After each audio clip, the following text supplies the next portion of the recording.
Γεια σας, αυτό δεν είναι το πρώτο μου βίντεο στο πρώτο μου κανάλι που έχω σε όλη μου τη ζωή.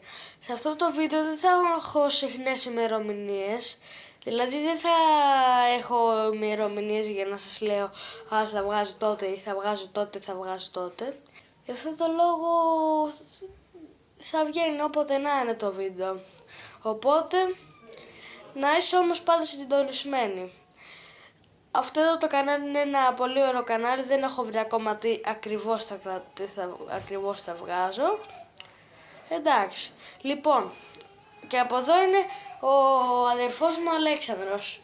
Θα τον βγάζω συχνά σε βίντεο, αλλά θα βγάζω και κάποιους άλλους. Θα βγάζω και το εξαδέρφη μου, φίλους μου και διάφορους. Οκ, λοιπόν. Θα σκοτώσω. Οκ, λοιπόν. Και τώρα ήρθε νομίζω η ώρα να κλείσουμε. Είπα. Ναι, ήρθε. Bye bye. Bye bye guys. Να κάνετε εγγραφή και subscribe. Και like. Για να είστε συντονισμένοι όταν κάθε φορά που βγάζω βίντεο, ok? Κάντε like. Bye bye.